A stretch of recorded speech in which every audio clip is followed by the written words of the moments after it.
and I ran to straight on the X where the explosion happened, and there was just debris everywhere, and the car was non-existent, and I remember seeing this just blood smear across the road, and there's this guy's mangled body and just, like, torn clothing, and like the title probably suggests, I'm a U.S. Marine. Well, no longer active, but you know what they say, once Marine, always Marine.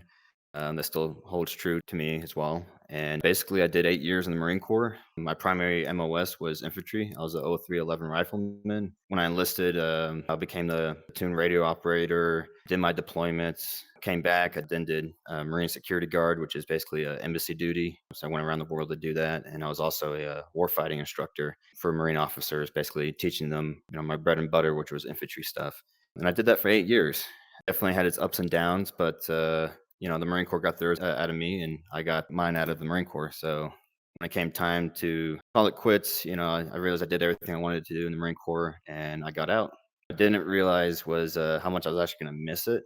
There's a lot of that infantry mindset still like inside me. I really, really started missing a lot of the infantry stuff. But before I go further on, I do got to point out that I have not seen combat in my time in the Marine Corps. First time I ever got a taste of that was in Ukraine when Russia invaded. Sometimes I joke about Russia invaded on the day of my birthday, and I kind of joke that that's why I went there because I took that personally. They ruined your birthday. Yeah. But that's not the real case. Honestly, I just saw what was happening. I didn't like what was going on. I didn't have anything really at home because I just got out. I had a house and I had a dog, but that was pretty much it. My relationship had already ended a while back. So there was nothing keeping me here. And I'm a very purpose driven kind of guy. I'm just like, this is a purpose I can get behind on. And I thought it was just wrong. And, I was saw all that was happening. And I think like 2 days later, I just called my work and said, like, hey, I want to go to Ukraine. And granted, I had a very nice job at the time. I had a security clearance going to Ukraine, could very well lose my clearance. And it actually took a while. For one, it was very short notice, and they had to find someone to cover my shift. Luckily, a man that his wife was Ukrainian heard that I was trying to go over there to volunteer. He volunteered to take all my shifts, which was awesome. But that took a while to get that organized. They said, like, I can't if I go there to fight like that, I could lose my clearance and thus lose my job, and it was a really good job, so I was like, "Alright, I'm just gonna go there as a medic," and when I told them I wanna be as a volunteer medic, they approved that, and they told me, "We'll give you 3 weeks to go there." Honestly, I don't blame you if you stay longer than 3 weeks, but that's as long as I can hold your job, because if you don't work for us for 3 weeks, higher up is gonna start asking questions and wondering, "Why has this guy not been working for 3 weeks?" I just started working too. So basically, he said, 3 weeks, you can go there, volunteer medic. Don't come back before then, you lose your job. But I really wanted to go. So I still went with it. I'm a big fan of history. I love getting into like, the Korean War, World War II, going into the Cold War, the Chechen War. And, I just have my certain views of like Russia and like being the aggressor and Putin basically ordering this invasion of Ukraine. I really just didn't like it. So it was morally, I didn't think it was right. And seeing a lot of like the Ukrainians flee and hearing like, there's not a lot of people with experience picking up rifles to go fight and stuff like that. I thought like, hey, like I'm a perfect fit. I have the 8 years of experience. I know how to teach. I was an instructor for warfighting, for crying out loud. I mean, I'm an infantryman. It's my bread and butter. I know this stuff. I love this stuff. Like I'll go over there. And if I don't fight, I'm proficient at medical. I can help with medical things. I can help instruct and teach how to fight. I thought like, hey, this is a good opportunity. This is something that I want to try for. I thought it was like really like my calling. And I hope that I was a little bit numb too from like just, life in general, just not really going anywhere for me. So I was like, yeah, let's do it. Hell yeah. Let's live a little. So it's like sense of purpose plus moral righteousness. Exactly. And I mean, granted, I want to repeat again, I've not seen combat before. And even though I've read a lot of books and read a lot of memoirs about people talking about what combat was like, I always told myself like combat's nothing to take around, it's not romantic, it's gruesome, it's terrible. I told myself like I know this, I'll be fine. I know what I'm getting into. But when you actually experience it for the first hand, it's just, makes your butthole pucker up, and it's a really big, like, "Oh, shit," moment, and really take brings you into reality pretty quickly, but I'll definitely get into that here shortly, but, yeah, I thought I knew exactly what I was getting into. So the next thing I would naturally ask is after you asked for the time off and got it, did you just buy the ticket and go? Was there research that had to be done? Yes, actually, I'm glad you mentioned that. I would have completely skipped over that. So there was a lot of research. I started off with like, looking online, going on Facebook. I had my personal like plate carriers already. I started looking for IFACs and stuff like that. And I didn't have a Kevlar helmet. I knew it was gonna be important, and it's kinda funny, like, I just posted on my own personal Facebook, like, "Hey, anyone that has a Kevlar helmet I can borrow." That's all I said. I didn't wanna go into more details because, again, I was worried about my clearance, and I was worried about my parents finding out. Actually went on Facebook and, like, went in the settings to adjust it to where my parents wouldn't see that Facebook post. But they did anyways because my grandparents saw it, screenshot it, and sent it to my mom, and, she started asking questions, but, before I get into that, one of my Marine buddies I went to boot camp saw that post and hit me up, and we started talking. And next thing you know, we were in a group chat that was like named like Allied Defense Force, a little group chat. A bunch of people started coming together that like former military, some British, Canadian, American Marines, some Army. We're all like in this group chat and we're sharing information about like how to get to the border and like how to go to the embassies and stuff and what number to contact. Tried to do that, and then I guess I got hacked, get Russia to try to stop the flow of volunteer fighters from going over there, so we had to. You said the website got hacked? Yeah, like, it wasn't working anymore, so I had to try to call the Ukrainian embassy in America. When I did that, the guy's English was just really bad, it was not good, but I had a Ukrainian friend on Facebook. Shout out to Henry, if you're listening to this. I actually messaged him and asked him if he can call on my behalf. He called and gave me all the information, said, like, there's a lot of interference from the outside, with the websites and taking information and stuff like that, and said it might take a little while. And, they were asking for me to send my DD-214, which is basically a letter saying that I have served and what my job was, because they don't want to have people volunteering to come in that have no combat experience or like the skills, because, you don't want to spend the time training someone that's not trained. You want someone that's already proficient to go there, given a rifle and just, fight. But then I started hearing on the group chat that if you just go to the border, they'll let you in. And you go to leave, and here's some contact information, a phone number, person to meet, location to go to. Go here, and they'll get you sorted out. I thought, great, this is awesome. And then I found out you got to sign a contract. I'm like, I can't sign a contract. If I sign a contract, I'm definitely losing my job. Yeah. So me and my buddy, the Marine from boot camp, we started scheming, saying like, I'm pretty sure if we show up to the front lines, we can figure out how to get involved. So we decided to just completely skip it because I was only going to go there for 3 weeks. He said he might stay there longer, but I was going to go there for 3 weeks. And if we went there to go join up the volunteer foreign fighters, there's going to be training. There's going to be, sitting in like the volunteer barracks and stuff like that. And that's just going to be time wasting. I just want to get in there straight into the fight, not waste any time. So that was pretty much the plan that we had. We're constantly looking at like combat footages, looking and see how the war is going, trying to look at Russia's tactics. We looked at where was like the most bloodiest. We came to the conclusion that the front coming from Crimea was like very like bloody. Russia was making good advances there, and the Donbass region coming in from the east looked really bad, and a lot of Ukrainians were potential being encircled, and we didn't want to be captured. So it was like, you know what, the best place looks like Kiev. So that's our game plan. We're going to go to Kiev, and we're going to make sure we stay on the left side of the Dnieper River. So that's where we thought was like the best chance for survival and to get to the front lines. So that was kind of like our game plan. Eventually, after going to many like military surplus stores, we did get some Kevlar helmets, camouflaged it up, got some like cami nettings on there and everything like that. I had to do the COVID test, and we'll keep being in touch with some guys that were about to head over to Ukraine. Still, some of them already got there, told us, what the border was like, the border point entry we had to go through. Yeah, I mean, there's those guys. Those are the guys that actually, have the experience. We're all on the same page. They're going over there and they're serious. And then there's other guys that message. Some random guy from Kentucky messaged me saying like, "Hey, how did you get permission to go over there?" I'm like, "Oh, I started getting the details. Let's contact the embassy, or here's this information." It's like, "Are you a veteran, a combat veteran?" And he's like, "Nope, I'm just a good old guy from Kentucky with a can-do attitude, and I can take a punch." I think he said something about like shooting himself in the foot with a 45 once and walked it off. And all he needs is a rifle and a couple explosives, and you'll make Russia pay. I'm just like, it's all you, buddy. Yeah. I'm not gonna help you. I don't suggest going, but if you do, just listen to what everyone else tells you to, and good luck. Yeah, if you're like that, don't go. Yeah.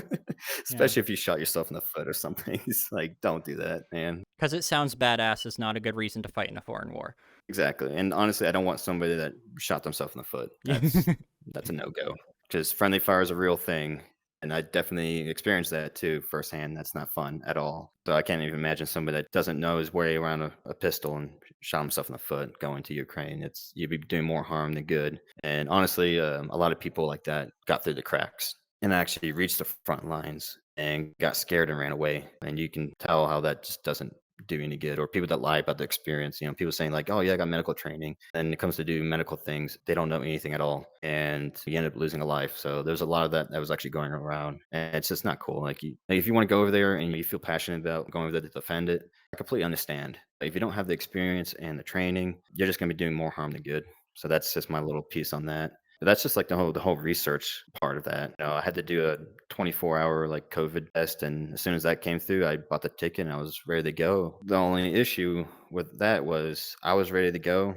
My Marine buddy that I was going to stores and buying things and talking about all these tactics and a game plan of where we're going to go, what we're going to do. He suddenly said work came up and he can't go.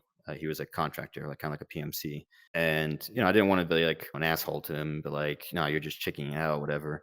But I already bought my ticket, so I'm like, I guess I'm going. To be honest, I was really hoping it would come because it really makes things easier to have somebody come with you instead of going alone. But that wasn't the case, so it was just me going. I bought a ticket, in the group chat said to avoid Germany because there's this theory that if you went through Germany, they're going to confiscate your body armor if you land in through Germany. So I got a flight that went through Finland and then down to Poland. As soon as I got to Poland, I had all my luggage and a backpack threw on top. When I got to that bus station, it was my first kind of taste of like reality of like this is actually something real that's happening. When I got to that bus station, there was so many refugees there. They were all like sleeping on mats, both on the first floor and the second floor. There was like Polish volunteers out there with like food and like hot beverages, passing them out to refugees and stuff like that. And it was just full of them, like absolutely full of them. Like old men, women, like children were like running around playing.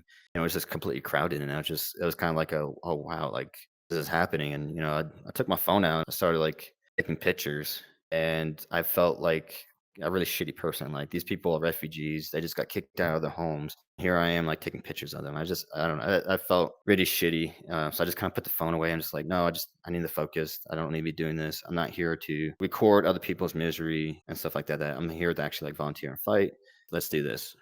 One bus ride later, I did get to a train station. And there I met even more refugees, some old woman. I call them babushkas. Uh, they were coming up to me and they're just so friendly and smiling and like trying to talk to me, and they're like grabbing the arms around me and like kind of giving me a little hug and saying something to me. I don't know what they're saying. I only assume it was Ukrainian or Russian, but they're like happy that I was like at the bus station. I was wearing like my camouflage that I had, so it's kind of obvious where I'm going. They just kept them like trying to talk to me and talk to me and talk to me, and all I had to like learn was some quick words off of Google of how to say, "Sorry, I don't speak Ukrainian," or "Sorry, I don't speak Russian," "Sorry, I don't speak Polish," or like "Yes," "No," just some of the basics. I tried to say that to her, even though I said it wrong, or she just didn't care, just kept on trying to talk to me. And Mm. then this tall guy came over to me, looked pretty young, and he started speaking Russian, and she went away, and he's like, you look pretty obvious that you're here to volunteer to fight." I'm like, "Yeah." "Where are you from? You sound British." He's like, "Yeah, I am British." I'm like, "Oh, cool." So we got to talking. He showed me his backpack and he showed me his gear inside the backpack. I'm like, "Okay, awesome. I got myself a buddy." And then he revealed to me that he's 19 years old. Gear in his backpack is his issued gear from the British Army, and he's still active duty. Uh-oh. I'm just like, "What are you doing?" Like, man, I'm just like, "You're serious about going?" He's like, "Yeah, man, I'm gonna go." I'm like, "How'd you get permission to go? There's no way they would allow you. Did you take leave?" And he's like, "Yeah, I took leave." I'm like, "How long?" Like, "I took leave for a month." I'm like, "Dude, you're crazy." They find out, that's, like, technically desertion. Like, you can go to jail when you go home. And he's like, "I'm not leaving Ukraine. I'm going there. I'm gonna fight. Like, this is what I want." I'm like, "Okay. I'm not gonna tell you no. I'm gonna say I want you to think this through and be smart about it, because you got your whole life ahead. You're young. I'm in my late 20s. You still got a long life to go. So let's not throw it away because, Ukraine is always going to be there." I was pretty optimistic at the time. Like, Ukraine's going to win. You go there when the war ends, you got to go back home eventually. He's like, "No, no, I'll just stay in Ukraine forever." I'm like, "Okay." I'm not gonna try to convince you otherwise. Let's go." So he switched his ticket to be the same one as mine. We rode together and we were talking the entire time. I had some MREs that I brought with me, and I was showing him what the Americans got to eat. For those that don't know, MREs stands for Meals Ready to Eat. It's basically the military rations. I was showing him the context of my MRE, what we had in our military rations, and he was shocked. He was asking, "Where is all the tea?" Like, I guess, like, the British, have a lot of tea in their in their rations. So he was pretty shocked about that, and I pulled out a little pack of, like, little coffee grounds and some sugar, and some creamer, and he's like, "Well, I got this," and he's like, "Oh, man, that's not it. You need tea." Like, yeah, so we were just, like, talking about that, and he was really young. One thing that I was a little bit jealous about was he had some insane callus on his fingers, and he was not cold at all. My hands were purple. Like, it was cold at the time. But something I didn't really understand, or something I tried to kinda, like, if this guy's gonna be with me, tagging along and being my new, essentially battle buddy, I didn't want him to kinda have any kinda, like, misconceptions of what we're going into. Because again, I thought I was certain what I was getting into. I knew, like, combat is not, no Call of Duty game or anything like that. He started talking about, like, "Oh, yeah, like, this is perfect, like, you got a lot more experience than I do, but I can speak Russian. I can walk up to a Russian, speak to him, and distract him, and you come up behind him with a knife." And I'm like, "No, dude, that." Not Metal Gear Solid, dude. Right? Yeah, I'm just like, "You like, too much Call of Duty, man. Like, this is Yeah. not how this works." I'm guessing even in the military, it's easy to tell when someone's played too much Call of Duty. Yeah, most definitely. Yeah. I mean, granted, he's 19. He's been in the armed service for, like, less than a year, so, I mean, he just graduated his boot camp, like, not too long ago, and he's definitely has the experience, enough experience that he's part of a mechanized unit. He showed me some pictures, so I was able to confirm that he's not guessing me. Like, he's for real in the British Army, and he's for real going UA. I don't believe he gave me his real name, but even if he did, I probably shouldn't say it on here just Yeah. for his sake. Yeah, we got to the border, and on the Allied Defense group chat that we had a hotel room where we left over supplies that we didn't want to take over. So I went to go check in that hotel to punch in the code, and I left some of my baggage there because I want to travel light. When I left, Sasha, was what he told me his name was. I'm pretty sure that's not his name because that's like a nickname for like every Russian. The mom calls like the little boy Sasha. He was just gone. I don't know where he went. Part of me was a little bit relieved because, I kind of did give him a little of a pep talk. Me being in my late 20s and him being 19 years old, I was telling him, like, dude, you got to be smart about this. Don't throw your life away. When we go here, we need to go about it like this, and this. Just follow my lead. And that's how I was kind of talking to him about it all. I think maybe perhaps he just chickened out. I don't know. He said something about like, oh, I want to go straight across the border like as soon as possible. If that was true though, like, why didn't he like stick around me? Why didn't he wait for me? So I don't know. I like to think that he maybe thought twice about it and decided to go back home. Then there was another issue. I was alone again. I was a little bit upset about that. I was just like, man, like it just really is easier to go with somebody else and, kind of keep each other on check. It's like, I'm not chicken. Are you chicken? Like, no, I'm not chicken. All right, let's go. And it's just kind of like you're not saying it out loud, but it's that indirect peer pressure that you're Yeah. giving each other, just going together. It was that similar time when my parents started blowing up my phone. My friend that I went to boot camp with hit me up with some news. I wasn't paying attention at the time while I was traveling. The volunteer barracks in Ukraine just got blown up. It was on March 13th. And, there's a lot of words saying like Russia had like landed a bunch of paratroopers nearby and was like about to overrun the place or whatever. Like I couldn't piece apart what was like rumors and what was actual fact. The one thing I knew for sure that was a fact was the volunteer barracks got hit by a cruise missile. So I was like, okay, I wasn't gonna go there anyways, so I'm still gonna go. All right, I'm gonna do this. I crossed the border. I hitched a ride with some actual real volunteer medics, not me. I was using that as like a bluff. I was just saying that just to get permission to go, but I actually hitched a ride with some real volunteer medics to get across the Polish border. And there's still a lot of people trying to cross that border, trying to like get through. And there's a lot of abandoned cars on the side of the roads. And I went there, and it was pretty late at night, so the first thing I wanted to do was get a hotel or a hostel. And I found one, and they actually let me stay there for free. There was actually some other volunteer fighters there with some gear and equipment actually already there, and they were packing up, leaving.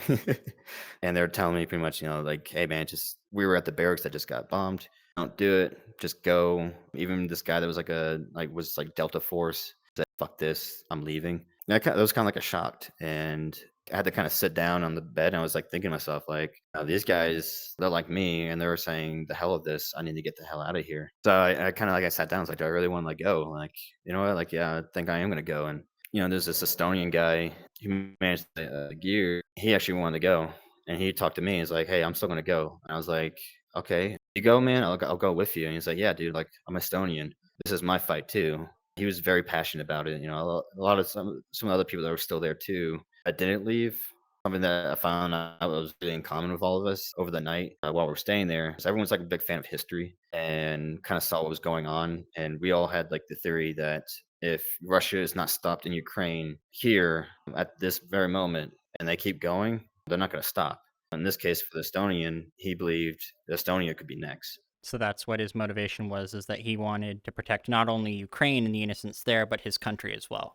Exactly, yeah, and I told him, like, "I'll go, man, like, let's do it," and he's like, "Alright, going to the volunteer barracks tomorrow." I'm like, "About that, I'm just gonna go straight there." All Estonians are, like, unconscripted. He already has, like, military training. I think he's had, like, 2 years of military training and plus, like, reserve time, and so he's already, like, pretty decently trained up and everything like that. He's around, like, the same age as I am. He's just 2 years younger. Yeah, he's 3 years younger than me, not 2 years. So he actually agrees, like, "Okay, yeah, I'm gonna go with you." Like, we kinda clicked. Like, we were actually got along really well. Like, we were into, like, a lot of the same things. We're both fans of, like, history, and he was actually very, like, okay with just going straight there, but we just had to find a ride. I wanted to pick up some more medical equipment, so we stopped by a hospital, like, the next morning and actually just talked around. We didn't get any medical supplies, but we actually found a ride.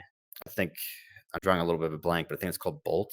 It's like Uber, but like Uber wasn't running anymore there, but like Bolt was. But like we actually took like a Bolt ride. So we got in a car and actually drove all the way up to a certain point to like another hospital where we met this woman named Stella, very sweet girl. She was with her grandparents on the way to the border. We tried that hospital for like more supplies. They again wouldn't like give anything more to us because they were pretty full. And I actually saw some wounded people going there, but Stella was actually like, "Yeah, I'll drive you there." She was gonna drive her grandparents to the border, but she actually took me and the Estonian. I called him Billy. That's not his real name, but that's just the nickname that I called him. So me and Billy actually got in the car, and Stella actually took us with her grandparents still in the car towards the front lines. She was like super sweet. It wasn't very quick. It actually took us like many hours to get there because of all the checkpoints. Luckily, flashing your American passport was all it took to get through, and they were actually very happy to, like, have us come through. They're just like, "Hell yeah," like, "Yo, you're American? Like, oh yeah, come on in, man, like, hell yeah, like, America's coming to fight, like, these are American soldiers, and, like, I'm a Marine, but yeah, I'm here. Alright, let's do this." I started going on my way. We actually got to a school where I managed to find myself a rifle. There was no rifles for everybody, so all I had like, Billy didn't have a rifle at all. I got my hands on a G3 rifle with 4 rounds, no magazine. So that's all I had. You're not supposed to use this rifle as a bolt action, but that's what I was gonna have to use it for. So it's like, if this is all I got, I guess this is all I got. But it stayed long enough. I did get my hands on an AK when we started moving. I guess I should kind of point out, like, because I did mention we were in a school. It was like a middle school. I think that would kind of bring a lot of controversy with a lot of people, like, seeing like, this is a school. Why are military people going there? It's going to get bombed, and then we're of course going to use that as propaganda against like Russia, saying like they just bombed the school. Like, yes, that is true. The soldiers need to go somewhere, and a school is very big. It can hold a lot of people. And to my understanding, it's not without like permission from like the government or something like that. And everyone took pretty good care of everything. So like it wasn't like a huge deal to my understanding in ways. I couldn't really me being an American, there's this joke about like what do you call someone that speaks 3 languages? Trilingual, someone that speaks 2 languages, bilingual. What do you call someone that only speaks 1 language? American. I'm not American, unfortunately. But I couldn't understand what a lot of people were talking about. But something that I was able to pick up on was there was no real command structure. And the school meant more so looked like a dumping ground of guys that just got new uniforms, because they were very new. They weren't ripped, torn. They looked new. They were getting weapons. So it's kind of like a staging area for all these new people to come in. And they're just going to load them on vehicles and then send them to the front lines once they actually got the needed equipment. So it didn't seem like there was any kind of command structure. You can tell that some people were actually like military and knew what they were doing. And they were kind of like in charge, if not them. It just seemed like it went by age. But, me and Billy, me and the Estonian stayed together. Once we actually got our gear and equipment and like our rifles, got in a car just a regular old car, and we kind of formed a convoy, and we're heading out. And I thought it was easier to talk about like when I talked to you the first time. There was in the car, it's not like you can hear drones or anything like above because you're in the car. And I wasn't the last vehicle in the convoy. I was like maybe like two-thirds in the way at the back. And the lead vehicle actually got struck by what I believe was a drone. It's not like I didn't hear any kind of like, whistles, or pretty sure it wasn't a mine. I was pretty sure it was a drone, and it struck, and it shook everything. Like, and the car started peeling off the road. There was not a lot of cover except for some houses off to the side. And I took cover in one of the ditches, and the Estonian guy's like, "Hey, we gotta move the cover." And my right leg was just shaking hard. That was actually kind of pissing me off. I started like, smacking it. I was hitting my right leg, to kind of get it to stop. And I was just like, I gotta move. Like, I gotta do something. No medical. A vehicle just got hit. It's gotta be wounded. So I just got up and I ran to where straight on the X where the explosion happened, and there was just debris everywhere. The car was non-existent, and I remember seeing this just blood smear across the road, and there's this guy's mangled body and just like torn clothing, and it was just really surreal to look at. It kind of felt like I was like dreaming. And I looked at that, and I kind of like looked at it quickly, as if like I was trying not to like traumatize myself. Like, oh, if I look longer, I'm gonna traumatize myself more. Let me look away. Let me look at where maybe there's some wounded over here. But there was absolutely nothing. It got completely obliterated. And then these Ukrainian guys started like shouting at me to like come here, and they were in the building. I ran in with them, and we just sat there for a good while. Honestly, like I don't know how long. Kind of felt like an hour maybe, but we were sitting there, and I kind of got in my head like if that was a drone, they got more ammunition, don't they? Like, is it just one shot and done, or do they have more? Like, I'm pretty sure the saws go in this building. We're all crowded, clumped up, and everything like that. Like, started telling myself like I fucked up. Like, one, I ran onto the X, then ran into the building with a bunch of Ukrainians. So now, like, the UAV or the drone that's up there is pretty much saw me go into a building with a bunch of people, and we're just a prime target ready to get hit. So I was kind of thinking, like, maybe I just fucked up. Maybe I just kind of compromised everyone's position here, and we're all going to get killed. I know better. I know we need to stay dispersed. But later on, came for us to get out. We got back on our vehicles, and we just continued forward. But it was definitely a very kind of rude awakening of like, oh shit, this is real. That was a drone strike on my position, and like that was a dead body, and like seeing it just, I don't know, it's just weird, and it really bugs me. Like, I still see it in like my dreams too, picture perfect. Like, I still remember seeing it like very visually, like just like the bones sticking out and the ribs protrude. I don't know. It was just a weird feeling.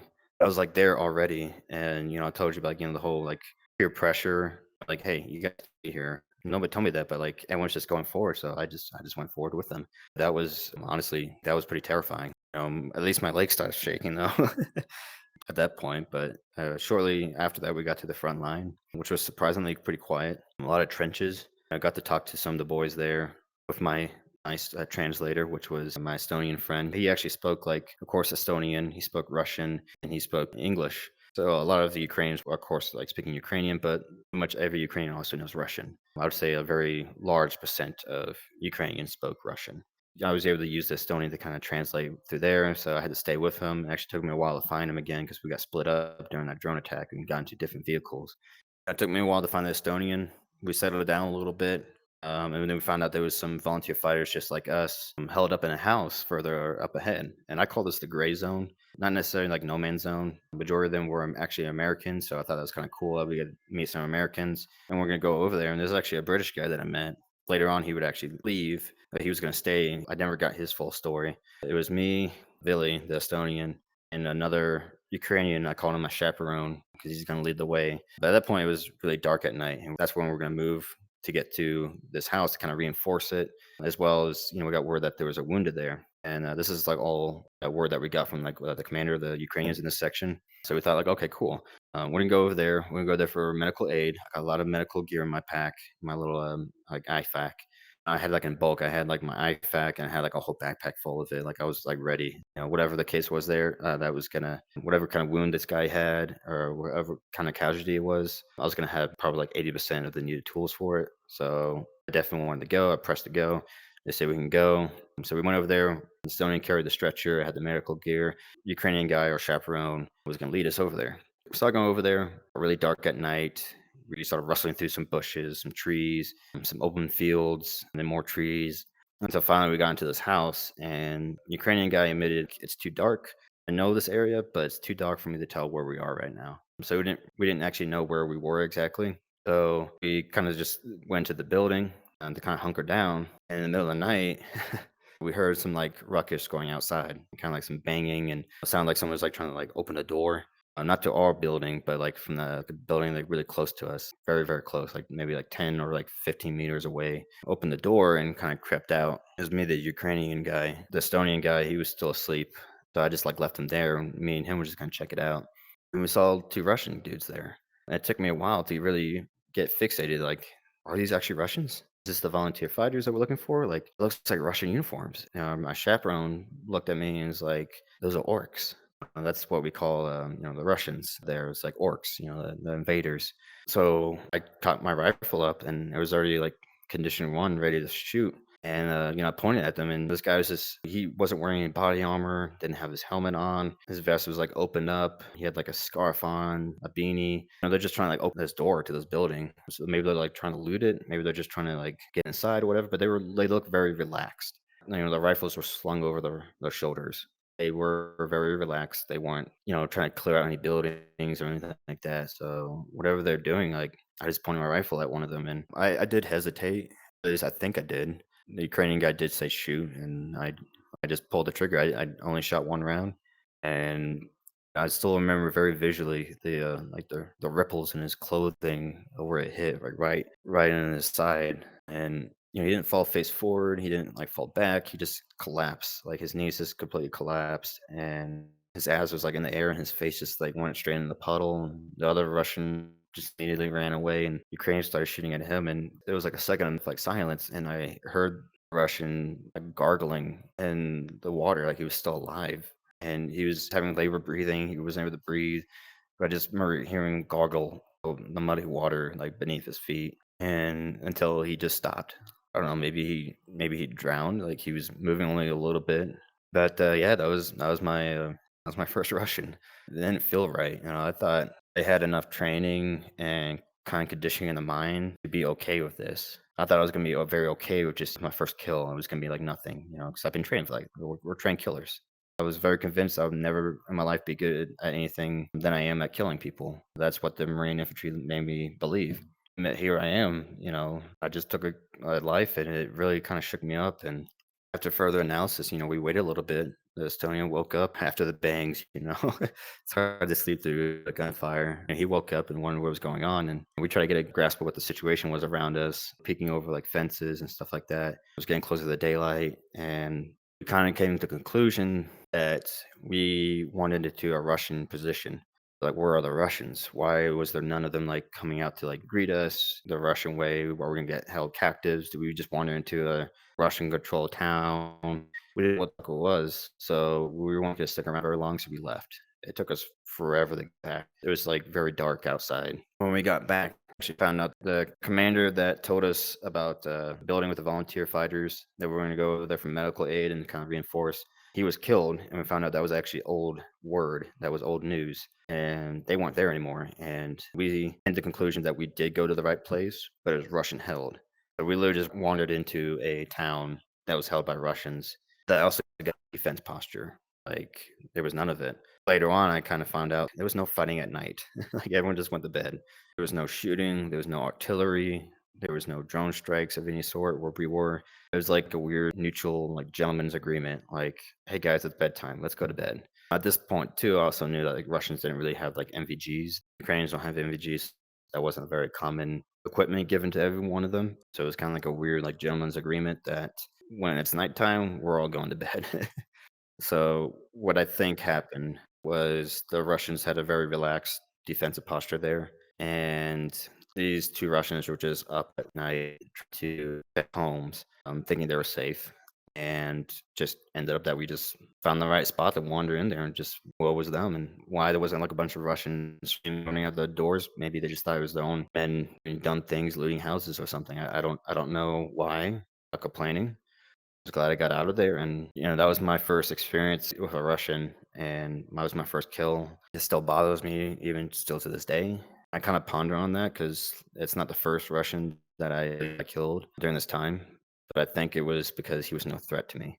It felt like murder. I didn't have to shoot. We could've just snuck out, so we could've snuck away. I didn't have to shoot. I'm trying to justify it in my head of, like, why it bothers me so much and why it still kinda haunts me. I think that's the kinda conclusion was he was no active threat to me, and it felt like murder, and maybe that's exactly what it was, because I didn't have to, but I did. Anyways, to move away from that, I did get a new commander, and he actually came to talk to me, and he actually hated me. He loved the Estonian guy. Estonia and him was like they're all here for the same cause and everything like that. And he hated me when I told him I was here for 3 weeks. He's like, 3 weeks? You don't come here for 3 weeks. You come here to die for Ukraine. Like, you don't come here for a vacation. You're not a war tourist here. And I was like, no, no, I'm not a war tourist. I'm here to fight. My job only gave me 3 weeks, but he was just wasn't having it. He didn't like that answer. And he's actually already experienced some foreigners that actually cowered out and ran away. And they're probably across the border right now or trying to get across the border. But his opinion of like some Western foreign fighters was very low, but he was glad that the Estonian guy was pretty much here forever. And the commander guy pretty much told me, like, all right, you're here for 3 weeks, but I'm gonna make sure I'm gonna make use of you for those 3 weeks. So either you're here for 3 weeks or you're here forever. And he just kind of walked off of that, and I was starting to think to myself, like, here forever. And the Estonian guy is like, he means either you're gonna get killed and you're gonna be buried here forever. I'm like, ah, yeah, okay, that makes sense. Okay, cool. Besides him, a lot of the Ukrainians actually were a lot more like friendlier, and they took turns in the trenches. One thing I liked about the trenches was it was actually very comfortable. I'm used to in the Marine Corps, we just dig like a fighting hole, like a two-man fighting hole, and you just have that. Like that's all you have. Ukrainians, like they dug a little like little apartment building in the back, overhead cover from the rain, the cold. It was really nice. We had a guy that was a chef. He kept on getting food, and he would like share us some. It was actually really good. It was actually surprisingly comfortable in the trenches. We weren't all just like manning the trenches, like looking out in the distance, waiting for the Russians to come. We just took turns. Like one person went out there, and then the next person, and then at night we just chilled in the trench. One day we did get a Grad rocket strike. For those that don't know, it's an artillery system that shoots many rockets at your position. Luckily, it hit all in front of us, so it did not hit like directly on a trench position. We were pretty good, but it was still kind of terrifying. We definitely hunkered down and got in. The ground did kind of shake a little bit. It wasn't that close to where it was like too bad. And then like the next day, it was like quiet again until like it reached like 10 a.m. Then artillery started hitting our position. This was a lot more accurate. It was weird. The first round that hit was actually like right on my position. I didn't hear it. I didn't hear a whistle. I didn't hear anything. I just saw a bunch of dirt kicked up behind me, and it was just falling on top of me. And I looked around, and I saw more. And these rounds I started hearing, they were impacting down, and that's when I kind of clicked in my head, like, "Oh, I'm being hit by artillery. Let me get down." But it was weird. Like the round that would like hit right behind my position, practically on top of me, I didn't hear at all. I just felt the dirt falling down on top of me. So that was that was kind of weird. But yeah, it really shook the ground. It's honestly, it's really intimidating. But you kind of make it a game. Like you're just chilling in there, like me and this 20 guy. We're just in there counting how many rounds and like making bets. And that's when we heard like actually one of the bunkers was like hit that one of the Ukrainians built. And we ran over there, and there was actually no Ukrainians inside. That we were like digging in there, and there was actually no casualties. Like the trenches did their jobs, our little bunkers did our jobs. We were good to go. So even though artillery was like really terrifying, it was like the least terrifying in that kind of like experience, which isn't saying that's not terrifying. I don't know how to really put it. Like I was really comfortable in the trenches inside the bunker. The Estonian was not happy about this at all. Actually, he was really pissed off. It was more kind of like oddly relaxed because I just had like a lot of faith in like the bunker we're in until I saw that one that got caved in and got blown up. That's when I was kind of like, oh, maybe I'm not that safe, but there's nothing I can do. I can't stop the artillery, and that's what pissed off the Ukrainian guy. He was mad that he couldn't do anything to stop them from shelling us or anything like that. But the trick that we learned is if the artillery's at you, you can actually hear the boom off in the distance from the artillery, and it gives you time to kind of go into cover. And then you hear the explosions hitting your position. So there's like they give you kind of like a heads up. And when it was hitting other positions away from us, you don't hear the boom because the cannons aren't like facing you. Like, if they're facing you, you hear the booms. If it's not facing you, the booms that you're hearing are the impacts and not the artillery that's like shooting you. So you don't have to really worry so much. So you kind of know when to like be afraid what's coming at you and what not to. It was like a good like 3 or 4 days of just that. And I thought that was just gonna be like my entire time was just sitting in these trenches. And Ukrainian commander came back and said, like, I haven't forgotten about you. I'm like, oh boy, here we go. He's like, you're gonna go with these gentlemen right here, and you guys are gonna set up some mines. Turns out the Russians actually penetrated a position, kind of like adjacent forward, adjacent from our position, more west. It was like a major like city, or not major city. It was a big town, and the Russians had taken that. So I was like, oh shit. I was like, okay, what are we doing? It's like, you guys are gonna go to this road. The Ukrainians are gonna lead you there. All right, here's your chaperones. He gave us some like anti-tank mines, and I was just looking at. It, I was like, I don't know how to work these. And they gave me a little quick like pickpocket class of how to like to work this. And I was like, okay, cool, very simple enough. The Estonian, he has some of the rocket systems that look very similar to what we had in the U.S. military, the law, the M72 law, but it's like the Russian version. We got that actually when we went to go search for those volunteers, but we took that again with us. I did see a lot of news about like the in-laws and javelins and everything like that. Where I was at, there was none of that. Just like some light anti-tank rockets, basically. But the Estonian knew how to use that, so he had that. I had the landmines. We went out and we just kind of patrolled out in the woods, being very quiet. Dispersion could have been better. It was actually kind of driving me nuts. Was our dispersion wasn't far apart as we were like going out, and I kept on asking the Estonian, I was like, "Hey, you need to tell him that we need to get more spread apart." And he's like, "Yeah, yeah, yeah, okay." And he tells one of the Ukrainians, he just like says something, then turns forward and keeps walking, and then like nothing happens. I'm just like, okay, I'm just gonna back up a little bit. Like the reason for dispersion when you're kind of patrolling in a formation is when there's HE or like machine gun fire or anything like that, especially if you get caught in the enfilade fire. Like if the machine guns got you lined up, you want to be spread apart. If there's a grenade launcher, explosion, you want to be spread more apart. So not all gonna become casualties at once. So you're trying to minimize the amount of casualties you're going to be by just creating space between you. So I just kind of tugged away at the Estonian guy. I was like, "Hey, just follow me. Let's get some space." We did that, went over, found the road. This point I did like. Dispersion drove me nuts, but when we got there, they actually did proper security. One was facing north down the road, the other one was like facing southeast down the road where it kind of like turned. And we just got over there on the dirt road, and we can actually see like big tires and like track marks from where like tanks and like BTRs or APCs like had traveled through previously. It was easy to kind of like know like, okay, we were told like this is like Russian activity, so they probably think this road's safe. We're gonna put some anti-tank mines here. Started burying them. Nobody told me that when I armed it, it was gonna start making a ticking sound. I nearly shit my pants when I was burying the anti-tank mine and primed it ready. It started ticking, and I started freaking out, going like, "Oh my god, like, is it gonna blow up?" And he's like, "No, no, no, no, you're good, you're good. Start burying it, start burying it." I'm like, "Okay." So I started like throwing dirt on it. I was like, "You guys should have told me." Like I almost shit myself. I thought I fucked up. But, yeah, we buried those anti-tank mines and came back, and that was pretty much it. It was kinda anticlimactic. I was kinda hoping maybe, like, "Oh, maybe we'll, like, sit here and wait for them to hit it, and we'll ambush them." That wasn't the case. We just packed up and went back to the trenches, and that was that. I don't know if any Russian armor did run over those anti-tank mines at all. I got no clue, but we just went back, and they just kinda put me away, and I'm just like, "Alright, I'm here now." Like, I kinda thought this commander guy like hated me so much he's gonna send me on a bunch of missions or something crazy like in the movies or whatever until I got killed or something like that. But that wasn't the case. Like it was he still knew I had like I was only gonna be here for like 3 weeks and he did say he's gonna make use of me. That didn't necessarily mean like a mission was gonna be like ready every time. And word actually got through that the Russians completely took the town and were pushing more and we actually had to pack up and leave to some reserve trench positions. So it was kind of like a real bummer. I was kind of actually a little pissed off a little bit because one is a long walk, it was cold, and two, like we were retreating, and at this point, like I wanted to prove that I was here to fight, not just simply here for 3 weeks. Even though I'd already had my first taste of killing somebody, I kind of wanted to almost redeem myself. Like I wanted to kind of erase that guilt and be like, it's not gonna be my only experience here in Ukraine. Like I'm gonna actually fight some Russians. I'm gonna do some good.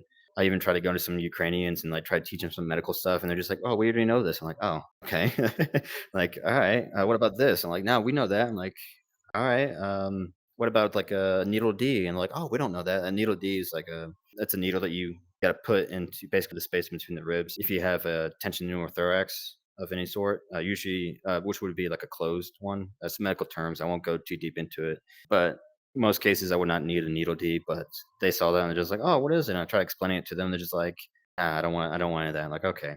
Further on, we got to the new trench positions. We got hit by artillery there. Actually, like I think like 5 hours after we settled it in. So the Russians were pretty quick on that. And this one was actually intense. This one actually kind of scared me because it was actually very like concentrated, intense artillery. And this one I was actually really terrified. The ones before was more scattered, wasn't really like direct or intense. This one was really, really intense. This one really shook my world. And again, my right leg was like shaking. And I tried to again do the same thing where I'm hitting it, trying to get it to stop shaking. I just kept on shaking. But the funny thing is, I looked over at the Estonian guy, and his left leg was shaking. I'm just like, "Can we trade?" So it wasn't just me, you know. But yeah, like I be hands down honest, I pissed myself during that artillery barrage. Like I actually straight up pissed myself. You know, I've read in like in a book that that's actually like normal. It's just like your body's going to like survival mode, and it doesn't holding in your bladder is not part of survival mode or something like that. So I just changed trousers when I could. It wasn't like a big deal. Nobody like shamed me or anything for that. In fact, like the Estonian guy actually pissed himself too. So I was like, okay, like, we're good. Like we're all pissed ourselves. It's cool. It's definitely not like in training. You know, in the Marine Corps, we got these things called RD sims, like RD simulators, where you just like you pull a cord and you toss it, it makes a loud whistle sound and it makes a boom. And then like that'll be it. And that'll be like our simulation of like artillery hitting our positions. But you know, it's supposed to just give you the idea of like I'm supposed to react to this, but it's just not exactly really like that. The feeling is just way more intense, obviously. But that one actually did terrify me. That was actually really intense, and I thought my whole transposition was going to get caved in, or I was going to get just obliterated. But the nice thing about these reserve positions, like they actually had reinforced it with like logs, and the one that we had actually had concrete on it. So I thought that was super cool. Like, oh, okay, this is actually a really good position. And then further on, I got word from some of the Ukrainian guys that came over, and he gathered us up and said, "We're going on another mission." I'm like, "Okay, awesome. What we're gonna do?" This is the first time I actually saw the NLAW. I was really happy. I was like, "Oh, this is a mission. Okay, cool. Like we're out like tank hunting. All right, let's do this." There was some bigger like anti-tank rockets that these guys like had and everything like that. Like I was really happy that I was actually gonna like finally like get out there. I kind of try to prove myself and just kind of like hopefully erase this guilt. I had a theory in my head like because of that first Russian that I shot. I've kind of felt like if I can just shoot at more or kill more maybe, I can actually create like a numbness and it won't bother me anymore. Because honestly, it really did. And I just had the theory in my head, and we were ready to go, but instead of going, we just sat in the trench because we didn't get the go ahead. Got canceled, but we stayed kind of together, and we actually got artillery again. And so that was like 2 times in like one day. Usually it's like 1 time a day. This is like twice in one day. I mean, they started speculating like the Russians were gonna try to aim for this area first, because if they're gonna try to penetrate a certain area, they're gonna concentrate the artillery power there. But the fact they were hitting the spot again, I just feel like okay, this might be the next part that they're gonna strike. So let's keep our anti-tank weapons here. Let's not push out when there's gonna be like a counterattack here. There was, or excuse me, not a counterattack. There was gonna be an offensive like on our position. That did not happen. And, like, we just ended up just listening to music. I was trying to share some of my music with the Ukrainians. They actually didn't like my they didn't like my music. I was like, "What?" I was like, "No, listen to this," and they're like, "No, no, no." I was like, "What? It's Billy Joel, like, Uptown Girl," It's like they're just like they didn't like it. And I was just like, "Oh, man." But the song from Tarzan started playing, Son of Man, and they're just like, "This is awesome." I'm like, "Really? That's what you like? You like that one? Okay. Alright, cool." At that point, like, I just got my headphones, like, put it in there. I was just, like, sitting there, and, artillery started hitting again, and, this part was, really weird, like, I was kind of terrified, but I kinda zoned out because the song that was, like, playing was, "We Didn't Start the Fire." Mm. It was just, like, continuously, like, playing out. I was just, like, listening to the song, and it's like artillery was, like, hitting our position. I'm just like, "Man, I really want someone to, like, recreate this song, but, like, modern day, because this is, like, Vietnam was happening and stuff like that. Like, I want someone to make a new version of "We Didn't Start the Fire," or, like, what's happening now, like, what happened in Syria, like, at the Afghan pullout, and the war in Ukraine, and I was like, "Man, I really want someone to do that," and I started, like, in a piece of paper trying to, like, write some lyrics, and I don't have the skill, so I just stopped.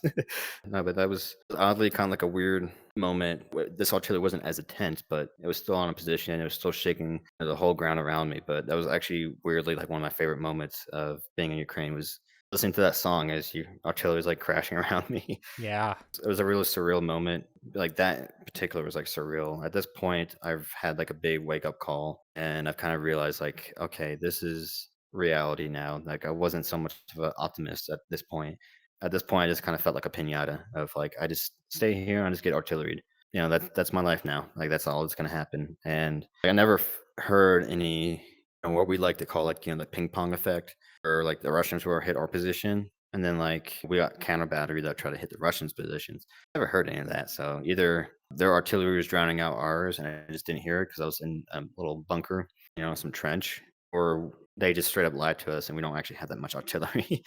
So I was really hoping for that, and I knew I wasn't going to be able to do it, but I do have training on how to do call for fire, where I know how to get on the radio and actually give like the needed information to get artillery to hit another position. That wasn't going to be the case with me because I only speak English, and I'm sure that artillerymen don't speak English or don't want to receive coordinates in English. So I knew that wasn't going to happen, but it just made me really kind of like butt hurt. Like I just really wanted to take out those Russian artillery pieces. At first I was like kind of like, oh, it's whatever. Like it's not so bad. But when it's really intense, now I was pissed off. Yeah, I had my little fun surreal moment with my music playing and kind of drowning out the rumbling and everything like that. I was able to kind of just get my mind out of my head and just kind of escape from reality for however long the song was. When it ended, it kind of like snapped back. And I was like, oh shit, man, let me replay the song. It wasn't the same the second time as it was the first, but finally, the artillery stopped, and the next day at 10 a.m. again, it's like they have a time frame for artillery to happen like every day, like it's at the very same time. It always happened like 10 a.m. when the Russians were like shooting artillery at our position. But those 2 days were was the most extreme. Then it just died down. It wasn't that bad. We got word that I believe it was like the 14th Mechanized Division. I don't remember the units. I'm pretty sure it was like the 14th something, like the 14th Mechanized like Armor Brigade or something. We heard that they actually like took that town back, or they were contesting it or whatever. And then we finally got word from the commander that that squad that we got together with the NLAW and everything like that, we still kept all of our loadouts and everything. Got up, left the things that we weren't going to take, and we actually got pushed out. And we're going to do like a recon mission. And I thought, oh, this is cool. We're actually going to do a recon mission now. We're actually going to push out and see if one of this like compound was like cleared out of enemies, or if it's a good like staging area or something like that. Because from what we're told is there's no Russian presence in this little like compound that was like a couple of kilometers away, but we don't know that from aerial view. So we're going to go out and check it out. And from my understanding is a lot of volunteers, usually like foreign volunteers, usually get grouped up together, group up their Americans together to go over here, or you get the British over here, or like at least the English speakers together. And to my understanding is they've been usually the ones that are used as like recon, because I guess it might sound bad when I say it like this, but I guess the reason why they kind of do that more often is because they don't want to use up their own Ukrainian soldiers. They want to keep them alive because they're Ukrainian. So they're just going to kind of throw the foreign fighters out there as kind of like not necessarily cannon fodder, but if we die, it's not a Yeah, no, Ukrainian killed. it makes sense. Uh, Like when it comes down to two equal people being put life or death, choosing your countrymen isn't exactly unreasonable. Yeah, America did the same thing, honestly. In Afghanistan, like I know many times we sent the Afghan troops to do certain things that the Americans didn't want to do, even though we're in their country. We did the same thing. You don't want to risk your own people if you can just risk like a foreigner. Besides, that's what we came there for. I try to play it off of like, oh no, we're here because we have experience and it's valuable, and we go out there, we have the necessary skills and experience to, accomplish the mission. But I think honestly, it was just because if we die, they're not going to cry over us or something like that. A useful point about that: if you're captured, you're not able to speak the language and spill secrets. So, like, you're also not as much of a liability. Ooh, that makes perfect sense, actually. I didn't think about that because that fits the bill with me because I didn't know where we were at the time either. Like, I'll call them chaperones because that's what it really feels like. I'm just like, lead the way, I'll follow you. Yeah, no, we went out and we saw this little like compound structure. I thought it was like a school at first. It was actually like an apartment complex. It had a little fence area. There was a playground nearby. We walked for a good like 3 hours. And when we got up there, we scoped out the area and we didn't see any Russians there. I thought, like, okay, like there's no Russians there. So that's good. No huge activity that we can see. No artillery rounds around the area. No playground blown up. I know that's Russia's favorite thing lately. But I thought I was like, okay, we're good to go. So we got up and we went into the building, and the interesting thing was like the whole side that we were looking at was actually fine, but on the other side of the building, it was actually riddled with bullet holes, and like the wall was like falling apart. So it's kind of weird. Like on our side, it's perfectly fine, and we get inside and we find out on the other side, it's just completely like it's like falling apart. The structure didn't even feel like safe. Like there's actually like a caved in part of the floor, and you can see in the ceiling where like artillery round it like hit. And I made the decision to not be there because I feel like it was maybe like a dud and it didn't blow up. And I wasn't going to be the one that's going to stand over a dud round that's going to blow up if we do get attacked or something like that. So I buggered out over there. And I remember there was like this little kitchen area I was like rummaging through. I was looking for like a cloth that was gonna like pack in there because it was kind of cold. So I was just looking for like more things to kind of like kinda decorate my little bunker in a little trench. I was grabbing a cup, and this Ukrainian guy is like, "What are you doing?" I'm just like grabbing some stuff from my bunker, making more homey. He's like, "Leave that there. That's not yours. Like they're coming back. This is not your stuff. We're not looting. This is Ukraine. This is a Ukrainian home. If you want to loot, go join the Russians." I'm like, fuck, I'm sorry. Like, it just shows how like a little bit arrogant I was as far as like not really realizing like this is somebody's home. I just saw I was like kind of like a battlefield, but the Ukrainian guys is like, no, like this is somebody's home. Even though like this place has been bombed out a little bit, it wasn't completely bombed out, and I was essentially looting a Ukrainian home, and he didn't like that. The mindset that you had wasn't trophies. You didn't want to like, it wasn't like you're playing fucking Skyrim. You were trying to keep yourself alive. But it's good of you that you were respectful of that regardless. Yeah, I just didn't think about it at first, and when he told me that, it kinda, like, reminded me, yeah, that's right, like, these people are fighting for the home, and I don't need this, like, I was gonna steal a little teacup, like, for, like, hot water and stuff like that, like, I don't need that, so I was like, "Yeah, like, I'm sorry, you're right." I didn't think of it like that, so I kinda put it away, and then we stayed there for a good while. 2 of the Ukrainians said they're gonna be right back, and they left. They went back out the way that we came, and they said to stay here, so we stayed there. We had a good 8-man, like, squad kinda left over here. We still had our anti-tank weapons and everything. We were looking outside, and we just took turns, like, 2 people were looking outside, one kinda, like, up to, like, the northwest, the other one to, like, the northeast, kinda can like, just intercepting, like, fields of fires, at least with observation. We just sat there for a little bit, and it was actually the Estonian guy called out that he sees orcs. And, at that point, we all kinda got our bags, and 2 Ukrainian guys actually got the bags and started, like, heading towards the exit, and it's like, "How many? How many? Like, are we leaving?" Because, again, we're a recon. Recon's mission is not supposed to necessarily, engage. We're there for observation. We're not there to, like, pick a fight. And, the Estonian guy was translating, of course, like, back and forth with me. I couldn't see anything, but he was just telling me, he's like, "There's only a few. I see, like, 4." So, at this point, we're thinking, like, "Okay, it's another recon unit. Could take them." We're just kinda, like, waiting a little bit and just like, "Do we have a clear exit?" Like, "Yes, we do have a clear exit." One Ukrainian guy stayed at the exit, to make sure that, we have that exit plan kinda golden and everything like that. And, I asked the Estonian guy, I fucking love this guy. I said, "What's out there? I can't see anything." He looks at me, he's like, "Should I describe it to you, or do you want me to get you a box?" And I realized he made a reference to, like, Lord of the Rings when, like, Gimli, the little dwarf guy, and, like, he was looking over the wall, and all the orcs are coming over, and Gimli's like trying to hop up and down, like, "What's out there?" And he's like, "Should I describe it to you, or should I find you a box?" I realized like this cheeky bastard, like, you're not that taller than me. Like, I mean, I'm not the tallest guy out here, but I mean, like, damn, like, I was actually the shortest guy out of all of the Ukrainians and the Estonian guy. But yeah, he was just like picking fun of me, saying I was like a dwarf or whatever. I'm 5'8", by the way. But anyways, I was just kind of like laughing. I was like, "You fucking asshole! Like, what's out there?" And he looks back out there, and he's like, "Oh shit."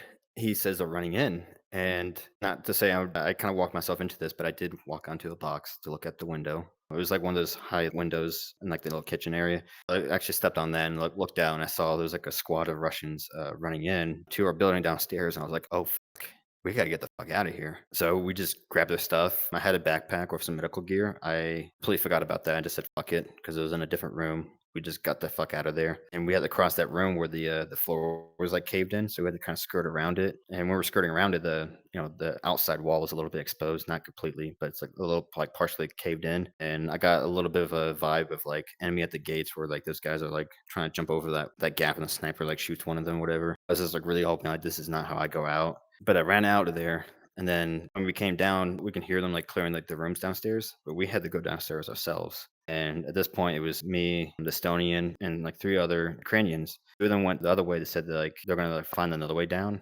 and we just kinda stayed there and looking down the stairs, like, holding the security, and then, we saw, like, the AK-74 kinda, like, around the corner, and I didn't shoot this time. It was Estonian.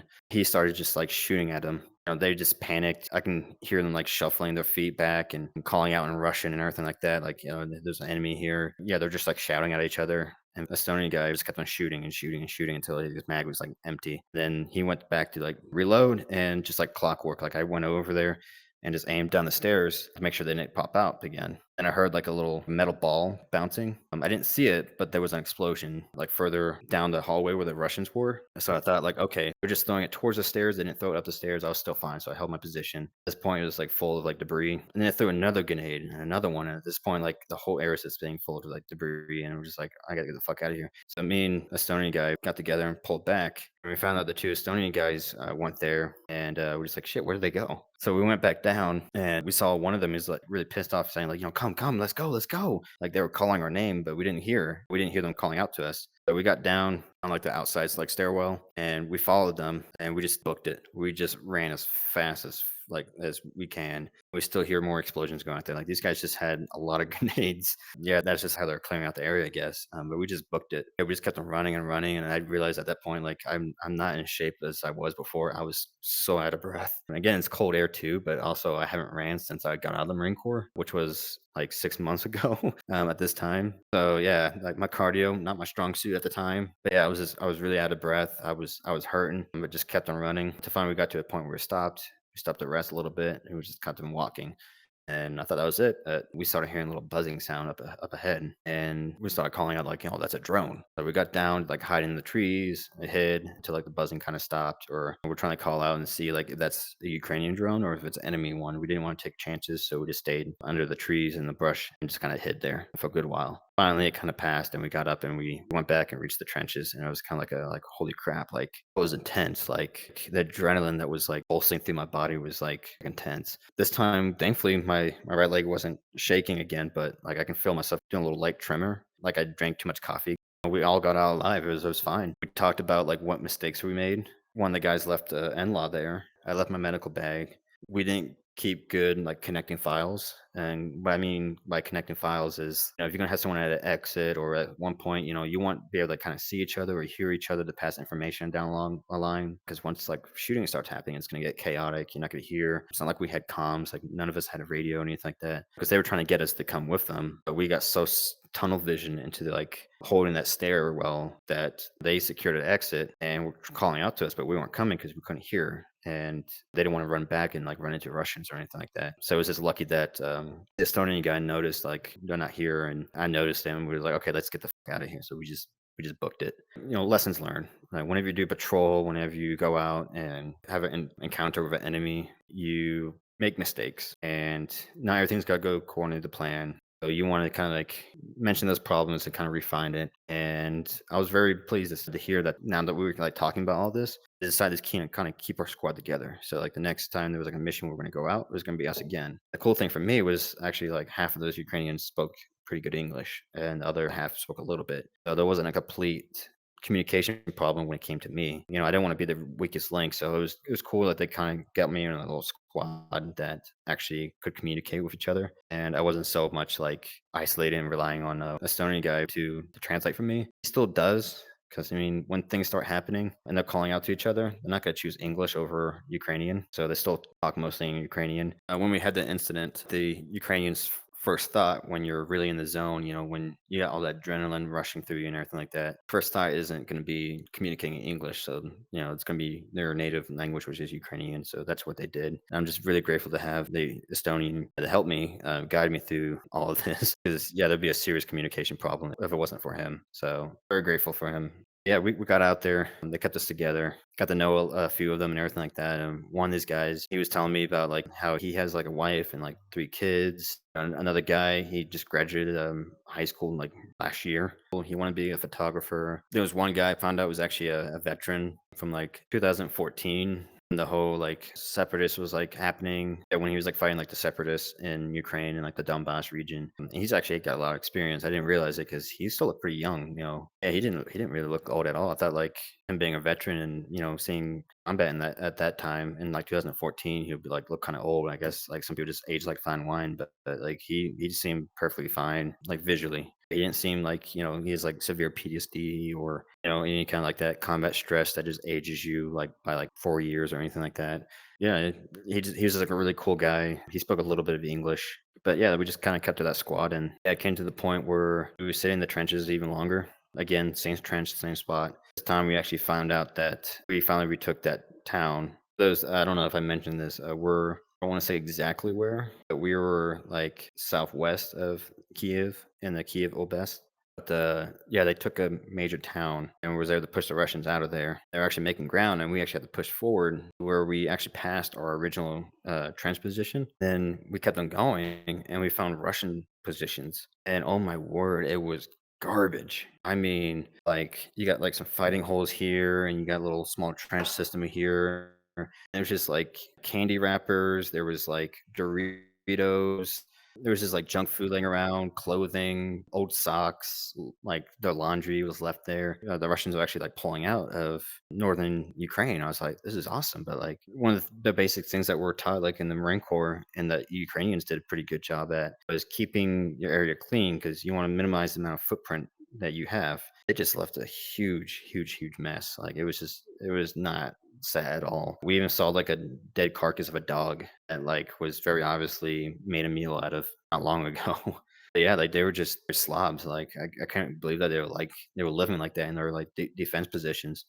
We got word again that the Russians are continuing to retreat, and they're clearing out one of these roads for like mines, and we're gonna push past that to try to like chase the Russians as like they pull out. Even though I had like many like kind of scary moments, this is the one that I actually thought I was gonna die on. We pushed on foot. I had the same squad with me as well as like another squad. We had a total of 55 Ukrainians with us, not all bunched up together. It was my squad and another squad that were pushing out, and we're crossing the little wheat field. And as we're crossing it in the open, every fiber in my body was telling me this is a bad idea. But we kind of thought like because of the tall wheat, like we can kind of like get through it undetected. A large caliber machine gun started snapping over our heads, and are just like getting down as low as possible. We all did, and when the Ukrainians was like calling out like get down, get down, get down, and I kind of like just like low crawled over to the Estonian, and he told me it's like it's a BTR. Like there's a BTR over there, and then you can hear like small arms fired like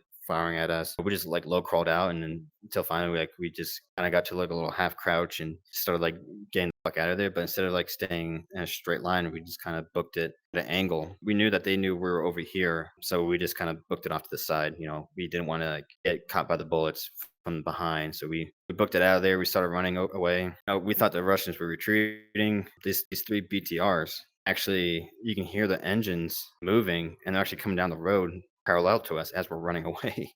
And I thought like, oh shit, like this is fucking bad. Right now, like they're advancing towards us, and like maybe like the whole word was just maybe propaganda, or just trying to like lift our spirits by saying the Russians were retreating, because they were actually like advancing towards us. I honestly thought I was gonna die there, seeing over the wheat. Those BTRs rolling down that road parallel to us, but they were shooting back ahead of us towards where this tree line was. And the front BTR got hit by two rockets, and the other two actually pulled away. And I remember the crewmen of that BTR actually got out, and they got out alive from what I could see. They got out, and they fucked off. And when that happened, the small arms fire stopped too. We just kind of pulled back out, and right when we reached the tree line, turn around, and we can see like the Russians kind of moving, and we decided to like just start shooting at them. And as we're like shooting at them, they shot it back at us as they're like peeling away, and turned around. We start running back. I thought at the time the Estonian, I thought he actually pushed me. I was actually really pissed off because he pushed me hard, like really freaking hard, right in my back, and shoved me down to the ground. I turned around and I looked at him. I was like, "Don't fucking do that again."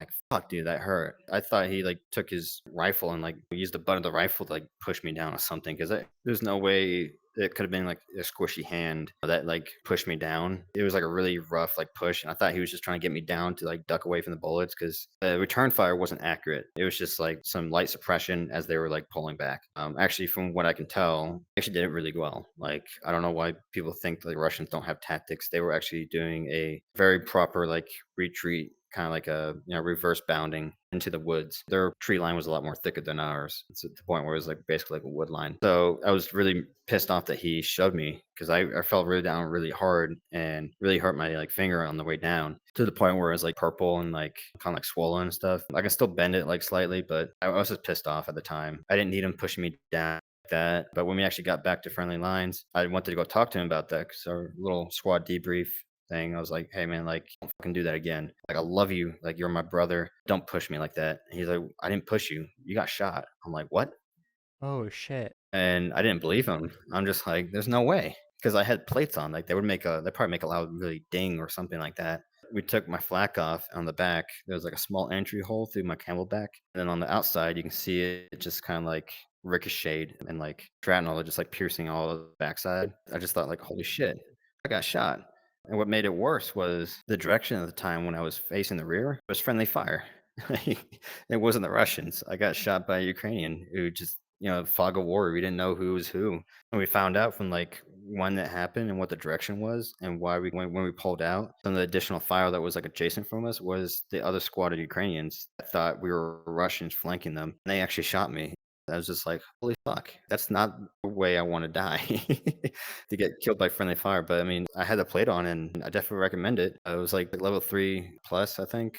It worked. It didn't kill me, but it definitely hurt like a motherfucker. Didn't leave any bruising or anything on me, but it definitely knocked me down and it definitely didn't feel good. I felt like somebody just really pushed me really hard. It kind of reminded me of I had a squad leader that told me he got shot in the back in Afghanistan. So I just made a little mental note like I get home, I need to ask him like if it was like the same thing for him.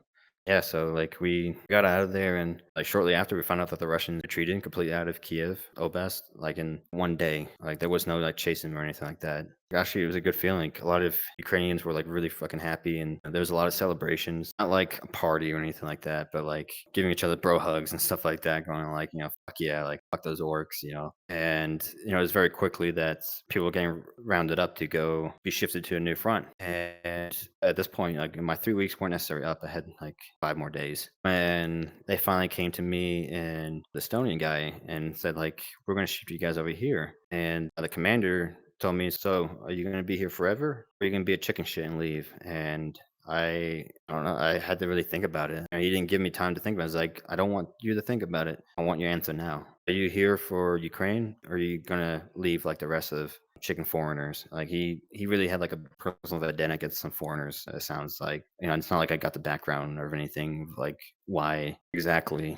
But he pretty much just kind of told me, "Is like, if I'm gonna leave, now's the time." And I kind of remember what I said about to the British kid, don't throw your life away, and Ukraine's gonna be here forever. And I was like, like you guys got this, like you guys. But before, like when we had like those several days of kind of relaxation when they were rearranging everyone, I'm not gonna lie, I did call my ex, or more like she called me, and I was getting like a bunch of bombardment texts from my parents saying like, "Hey, are you live?" Like contact me and stuff like that. And I had a nice talk with my ex, and she was telling me, like, "Oh, I regret leaving you," and stuff like that. She said that she's going to pick me up at the airport when I get back. And that's something I always kind of wanted. Like when I joined the Marine Corps, I wanted to go out there, get that sense of adventure that us younglings always want when we join the Marine Corps. When we're young and 18 and super motivated and fantasize about seeing combat and be like a war hero or whatever, or a veteran, hold that status. I wanted to go do all that and then come back and like have loved ones and embrace them. Like those videos make me cry every time I see them. When soldiers like come back home and they're embracing like their families and the kids and stuff like that.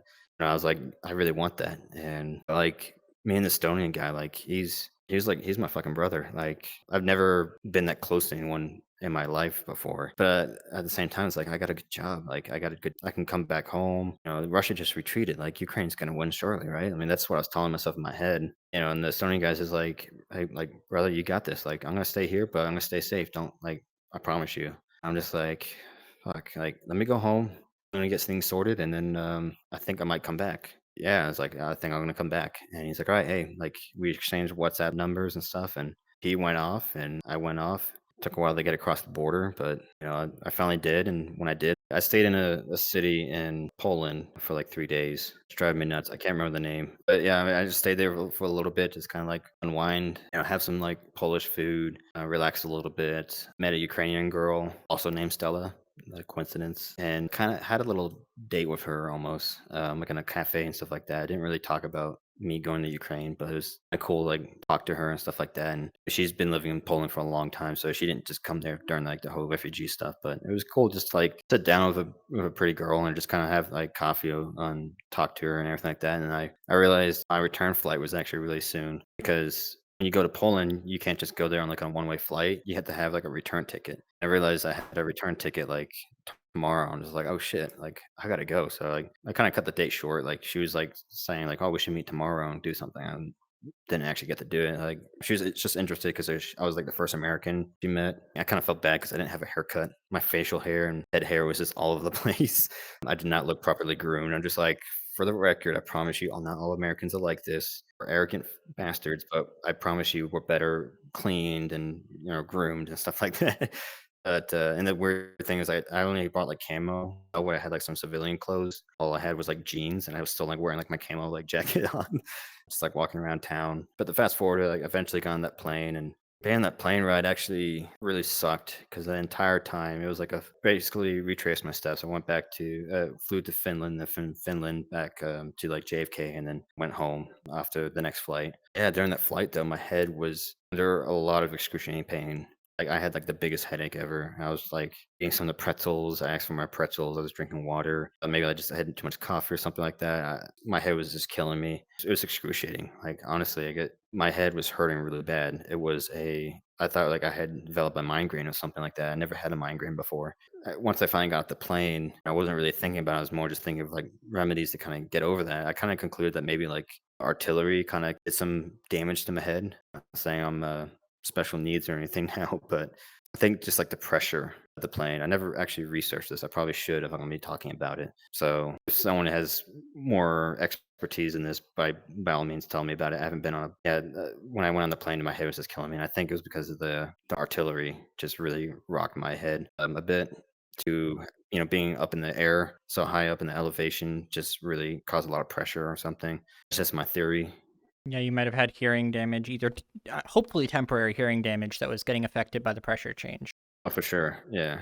But I don't know. That's just my theory. I don't want to speak that as like fact. Only fact that I know is that I was in an airplane when we had altitude. My head was fucking killing me and it hurt bad. And that's just my theory of why it was hurting. Did get better later on because I did do more flights later on in the year to the point it wasn't like that excruciating. But during that time, it was not pleasant. You want to hear a depressing but funny thing that someone said in chat? Yeah, absolutely. In quotations, your hearing loss and splitting migraines are not service related. Now, funny thing about that, so I had the VA, right? I got my compensation. They say tinnitus, all right, the ringing in your ear. I got my claim for that, right? I think it's like 10% on my compensation claim for that. And on my hearing loss, it says not service related. Pissed me off. What? Like, yeah, this is like, okay, so my hearing loss is not service related. My tinnitus is like, you guys are just pulling my leg at this point. That's So, ridiculous. yes. It's funny that he made that joke. Yeah, that one's a little bit personal, actually. But yeah, that was oh man, coming home was actually I mentioned like what I really wanted is like, I always wanted to come back home and just have someone like that I loved to like kind of embrace and stuff like that. No, she didn't pick me up at the airport. I guess there's a good reason why that person should stay in as an ex. But yeah, she said she was gonna go pick me up, and then when I landed in JFK and I had to stay there the night and wait for my next flight to go to the state I lived in. I told her I was like, You're gonna pick me up," and she just stopped replying. And I went there and I spent like $80 on an Uber ride to get back home. What the hell? I don't know. It was just I went back home, kind of skipped over this part, but I said I had a dog. I actually had like two dogs. I did give away one of them to somebody else to watch over. I just have my one little blue healer. But when I picked them up, I was slapped in the face with a whopping like $4,000 cost for having them in their little daycare area. Seriously? Yeah, it was $4,000. And I told them like if I don't come back at this date, either I'm staying in Ukraine or I'm dead. And I was being very upfront with them. It's like, so if I'm not back, please find a home for my dogs. But yeah, just going over there for like little daycare kennel. And they were glad I was back. you know, just glad to meet my dogs. I brought them back home. One of them puked in my car. That was fun. I just got back home and just kind of sat there and I just felt that like lonely like emptiness again. And I was like, I don't know, like it just didn't feel right. And I started having a lot of guilt. Like I started really feeling bad that I left Ukraine and I miss my dogs of course, but like I'm in a house by myself. I got out of the military recently, all my military friends either PCS to like they changed duty stations, so they're not in the local area anymore where I got the house.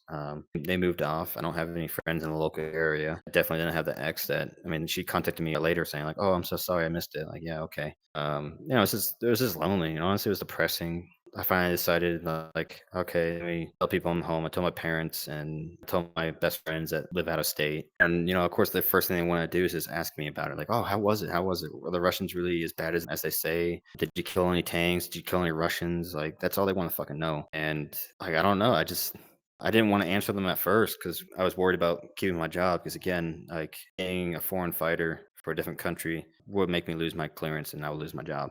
So I was like, I don't want to say anything on Facebook.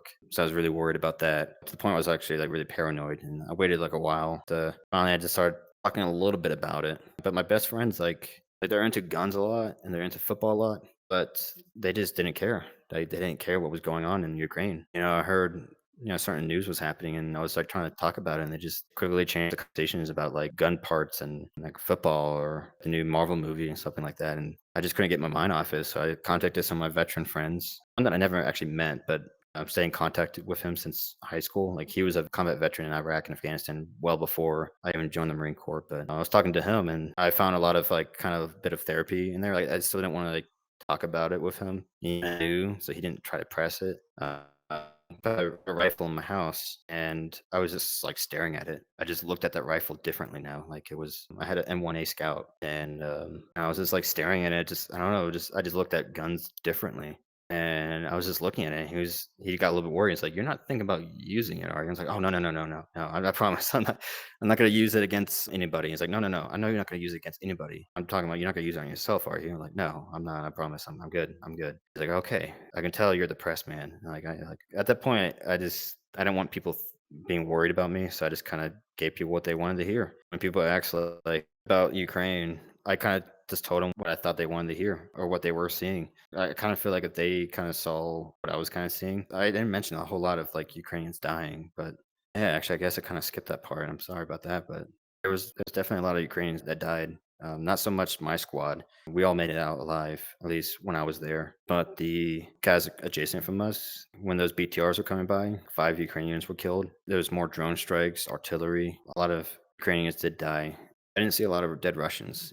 There's the one I shot, and all the interactions I had, like it's not like I really saw like any Russians like fall or die. Really, the only time I really remember seeing some dead Russians besides then was my way over. There was like a wagon being pulled with a bunch of Russians dead bodies just like stacked on top of it, being pulled away. Yeah, I mean, I was glad that I met the people I did. The experience was definitely something. I was there for 3 weeks, roughly, and it felt like months.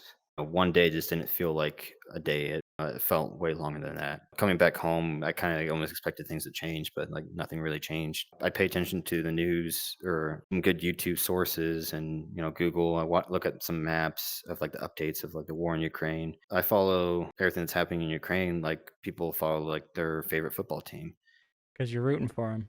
Yeah, I was just like rooting for them, but they really did fall under some really thick crowd of depression, especially when Sevastopol was fallen. Russia was taking a lot of ground and pushing the Ukrainians back. At that point, I started back working and stuff like that. And again, I just kind of tell people what they want to hear. Yeah, like, "Are the Russians really as bad as they say they are?" Like, yeah, yeah, like they suck. Trust me, like they don't have good training at all. Like Ukraine's gonna win this, and I'm saying that as like I see like Ukraine losing ground and to the point I just didn't want to talk anymore. Yeah, I didn't talk to my friends, or whenever I did, it was like very short messages, and I just tried to like pretend like things were fine.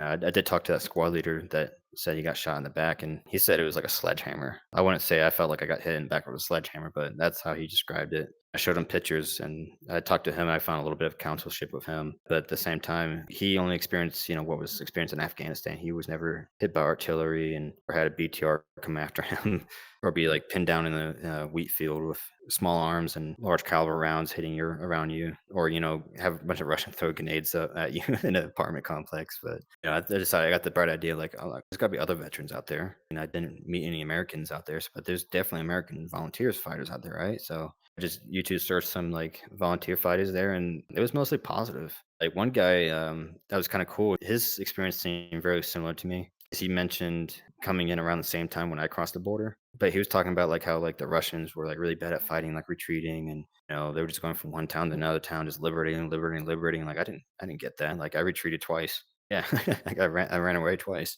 I was listening to other ones, and their experiences sounded a lot more positive, and they're just more seemed unfazed by it, and here I am, like, a little depressed little mess. I don't know, I just felt embarrassing. And I didn't even wanna get back in the dating world and stuff like that. To finally kinda, like, force myself to, I was like, "I gotta get out of the house." Like, I'm just here with my dogs, going from work back home, and I'm just watching, paying attention to all this news on Ukraine. It's just I think it was just feeling more depression. I did start dating a girl again, really my type, but it got me out of the house. It kinda took me away from, like, looking at the media and following the news, and I realized I was getting a little bit out of a depression. I was starting feeling a little bit better, but eventually broke up with her. Just wasn't it. But, the good news is Ukraine has taken back so much more territory, and I'm so grateful for that.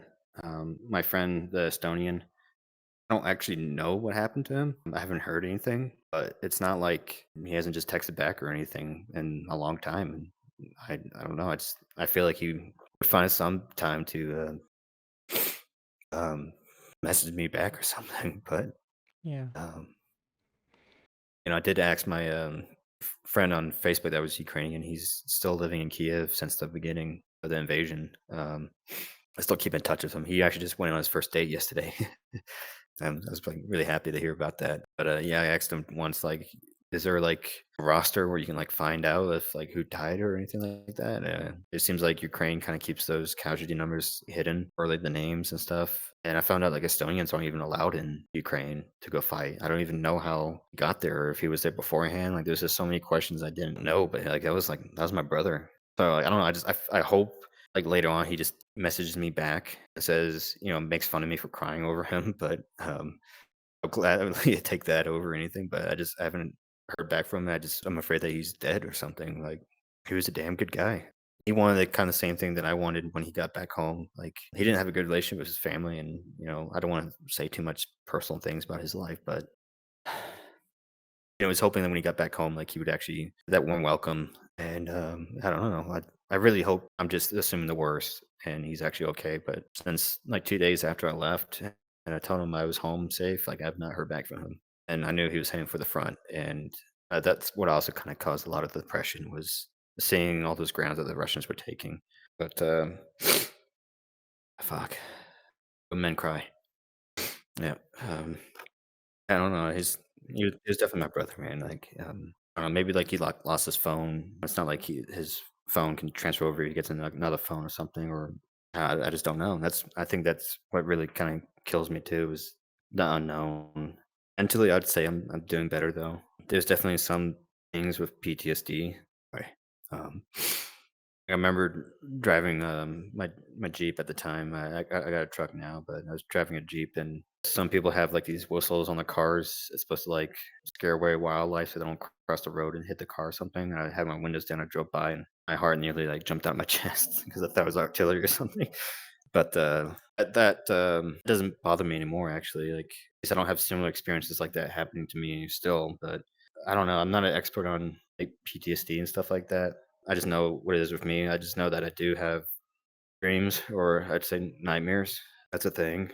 Following the news of what's happening and the dead, and people dying, and seeing the comments of people, like, whether like the Russian trolls or not, and just like bashing the Ukrainians, it just really eats at me, and it just pisses me off. Like, to be honest, like, they're actually the first one I talked to about it, and it was actually very liberating, and it actually took a lot of weight off my chest because, like, again, I was honestly embarrassed. Like, I went there for 3 weeks. Like, are you fucking kidding me? I kinda understand now why, like, the commander is just kinda laughs at it. Who just says, like, "I'm just gonna go to war for 3 weeks and then come back home?" Yeah, I did do that, but I did get home, but not everyone else does, so it's like, this is a lot of guilt, and, it's a bit embarrassing. Um, I kinda feel like I was a coward almost for deciding to leave because, like, I chose coming back home to the safety of my home, and I feel like I was just trying to cope and pretend the reason I went is because I knew Ukraine got this. I was just telling myself that, like, "Ukraine's got this, they don't need me. I just wanna go back to my ex." I mean, shit, man. Like, how embarrassing is that? Like, but, I would say I'm doing better now, though. I met an old high school sweetheart, and, I moved in with her, and I'm actually doing a lot better mentally. I find the kids' constant need for attention and me dealing with them actually to be very distracting, and it takes me away from all those experiences, and to find some of them actually like very compatible with and do very well romantically. And like she doesn't know like how much that she's really helped me, and these kids have helped me. They've done me a world of a favor, and she keeps on telling me like, oh, I can never like you really helped me out so much. Like you deserve so much more, and like you don't understand. Like you're doing so much for me too. That she has an idea that I was over there, but I don't talk to her about it, and I don't want that stress on her. And frankly, I don't want to talk about it again. So I do want to say like I really appreciate you having your channel, and you giving me an opportunity to just talk about it. Granted, I'm still paranoid about the whole job and clearance and stuff like that, but just to get it off my chest and talk about it, I think really helps. And I heard actually from your videos, somebody said something like the more you talk about it, the more you're just reliving a time you told a story or something like that. I think hopefully I can talk more about that. But yeah, I honestly consider myself fortunate. Sound like a bitch or anything, but I'm very grateful for what Ukrainians are doing, and my belief of what they're doing is still stands. It's not fluctuated at all. I still think that they honestly doing the world a favor. When they say like Slava Ukraini, like Heroam Slava is like the next part. Glory to Ukraine, glory to its heroes, and I really hold his words true to like my heart. 'Cause to them, like to me, like they're my heroes. I really think they're doing the world a favor. I can imagine having Russia as a neighbor. It just really sucks. I really do believe if Ukraine doesn't stop them, they won't stop at Ukraine. So I think it's very important that we continue to support them. And it still drives me crazy that most of my friends really don't give a shit for what's going on in Ukraine. And nobody talks about it. Nobody wants to hear about it. So part of it was like not that I couldn't talk about it. It was like more like I didn't have anyone to talk about it. So I already said it, but again, I gotta thank you. Just like let me voice it out. Hopefully, people can just know that what's going on over there, and there's some brave fucking men out there like fighting, and I don't want them to be forgotten, and I don't want their sacrifice to be taken for granted either. I don't consider myself like a hero at all. I barely did anything. In my eyes, though, like they're definitely heroes, and they deserve every bit of our support. And I hope they keep kicking Russia's fucking ass until all of Ukraine's liberated.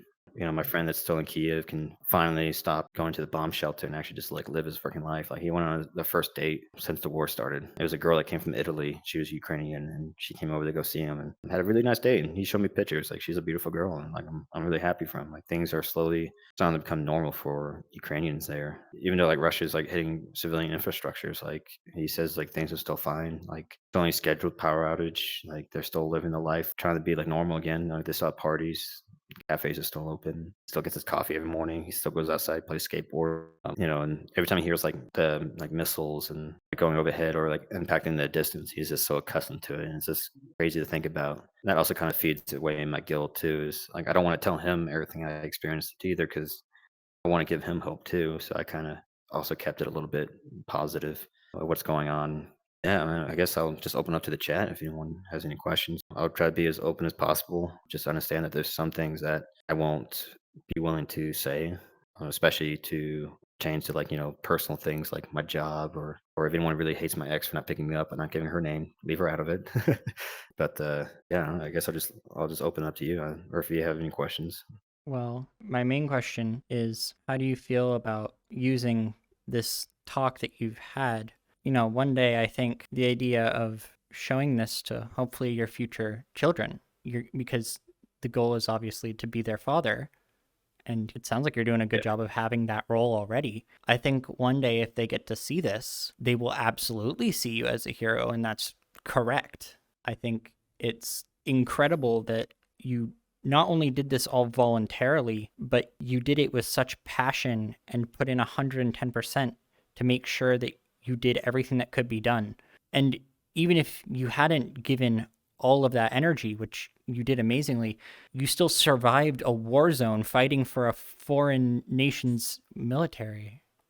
Never really thought about sharing it with these kids when they get older. Honestly, it's kind of blissful seeing how ignorant they are of the world. They barely even know why it's bad to talk to strangers yet. And I don't know. I guess ignorance is bliss. I definitely want them to live a happier life.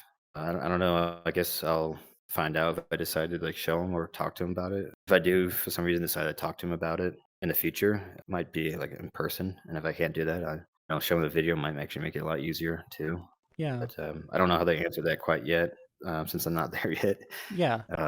Might skip some parts too. You say that they don't even know why they can't talk to strangers yet. That's a very good point. They're not ready for that yet. But when the day comes that you've decided as an adult in their life that they are ready to know how the world works and the bad parts, I think your perspective as someone who fought evil with everything you had is an amazing one for them to hear. Yeah, I definitely will probably say something, especially if the little boy, if, when he grows older, if he suddenly decides he wants to join the military, I'm definitely going to give him that talk and just let him know the same talk that my dad gave me. My dad's also a veteran. He had a lot of friends die, and he gave me that talk too. And I still said, I'm going to go. That's what I want. Still going to go for it. And give my two older brothers that talk, and they kind of chickened out. I see myself kind of giving them the same talk, at least if they want to do that. I'll give them a more serious talk if, in that regards. I'll probably leave out certain things like I still feel like that Russian. I don't want to call them an orc because they are people. I think Putin is evil through and through. I think that man's way too ambitious and gets the country really controlled, especially the propaganda. But I know Russians got families to go to too, and I think about that a lot too. It still kind of feels like murder. I at all how like I pictured it either. Like I thought I was gonna be like on a battlefield or something, or when I went into that apartment, maybe that would be like a kind of scenario where I'd get my first kill. Not like shooting a man that's no threat to me. I don't think I'd want to tell them that because I don't want to change their perspective of me too. And yeah, did I survive a war zone? Yeah, but the things I mentioned, like I don't think of it as like a whole lot. It didn't make a huge impact. That's unrealistic to think of one man to do. Yeah, no, I don't know. I don't feel like I'm someone to praise because I still left. I feel like I should have stayed. At least stayed with my friend. I never had anyone closer. I've never been as close to anyone that I can call like an actual brother. Like not even in the Marine Corps, like I could with him, with the Estonian, and I left him. I don't know. I don't honestly. I don't know what to say. Like I just don't think I deserve any kind of praise or like any kind of like feedback to say like I still did good or anything. Like I just don't see it that way. It's kind of like leaving a job like unfinished. Definitely want people to know that the real heroes are definitely those Ukrainians fighting for the home. Like that guy that told me to not loot that apartment when I was trying to take like a teacup and some rags. He was telling me like these people want to come back home, and I believe that eventually that's what's gonna happen. At least I'm really hopeful. You definitely did good. You did amazing. Okay, everyone in chat is asking me to give you a hug. So come here. How does this work? I take a knee. Oh, you're floating. Okay. Yeah. Okay. There we go. All right. Well, there you go, everyone. That was truly amazing to hear. All right. Thank you. No, thank you. Thank you for having me. Honestly, it really does help me out a lot. It's good to get it off my chest. And I Yeah. appreciate what you're doing and hearing people out like myself. So, yeah, just thank you for what you do. You're doing a good service. Thank you. You're one to talk. Tell me a story, I wanna hear it.